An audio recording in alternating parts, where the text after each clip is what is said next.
భారతదేశంలో పాత రోజుల్లో న్యూస్ పేపర్లు అన్నీ కూడా వరకట్నపు చావులు, ఆడవాళ్ళని మగవాళ్ళు వేధించారు, అత్తింటి వాళ్ళు వేధించారు, ఇలాంటి కథనాలే వచ్చాయి. కానీ ఇప్పుడు కథ రివర్స్ అయిపోయింది పూర్తిగా. మనం చూస్తే రాజస్థాన్లో ఒక ఎపిసోడ్ బయటకు వచ్చింది. ఒక భార్యాభర్త కరెక్ట్గా 3 మాసాల క్రితం పెళ్లి చేసుకున్నారు. భార్యకి భర్త నచ్చట్లేదు. దాంతో కేవలం 3 నెలలైంది వాళ్ళు పెళ్ళయి. భర్తని ఈవినింగ్ వాక్కి తీసుకెళ్ళిపోయింది భార్య. తన బాయ్ ఫ్రెండ్ని వెనకాల రమ్మని చెప్పి ఒక రాబరీ జరిగినట్లు, ఆ రాబరీలో భర్తకి గాయాలయ్యి మరణించినట్లు ఒక చిత్రీకరణ చేసింది.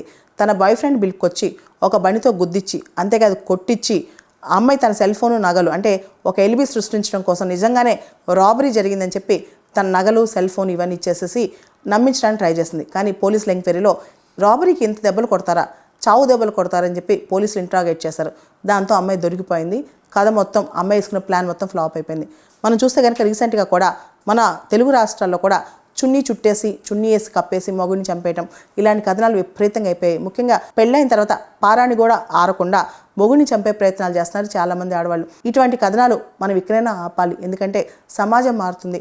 పట్టణాల్లో చదువుకుని వచ్చిన అమ్మాయిలు కూడా సమానంగా ఉంటున్నారు. అయితే ఈ అమ్మాయిలు అతి తెలివితో చాలామంది భర్తలను వేధించడం, వాళ్ళు ఇబ్బందులు పెట్టడం చేస్తున్నారు. ఇలాంటి కథనాలన్నీ భారతదేశంలో బాగా పెరిగిపోయాయి. ఎవరైతే నిజంగా గ్రామీణ ప్రాంతాల్లో లేదా చదువుకోని యువతలు ఇబ్బందులు పడుతున్నారో ఆ కథనాలు అసలు బయటికి రావట్లేదు. ఇంకొక విషయం ఏంటంటే, ఇంతకుముందు మొగుళ్ళు భార్యలు వేధించే కథనాలు ఎక్కువ వచ్చాయి. ఇప్పుడు భార్యలే మొగుల్ని అంతం చేసే కథనాలు వస్తున్నాయి. అసలు ఇలాంటివి ఎందుకు జరుగుతున్నాయి? సమాజం ఎటువైపు వెళ్తుంది? ఆడపిల్లలకు మనం ఏం నేర్పిస్తున్నాం?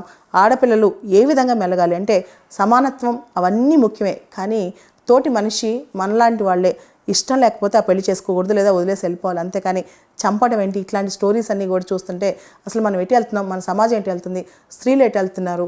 వీళ్ళు ఏం ఆలోచిస్తున్నారు? అసలు వీళ్ళ మైండ్ సెట్ ఎలా ఉంది? కొంతమంది మహిళల పెంపకాలు ఎలా ఉన్నాయి ఇళ్లలో? ఇవన్నీ పెద్ద ప్రశ్నార్థకం అవుతున్నాయి.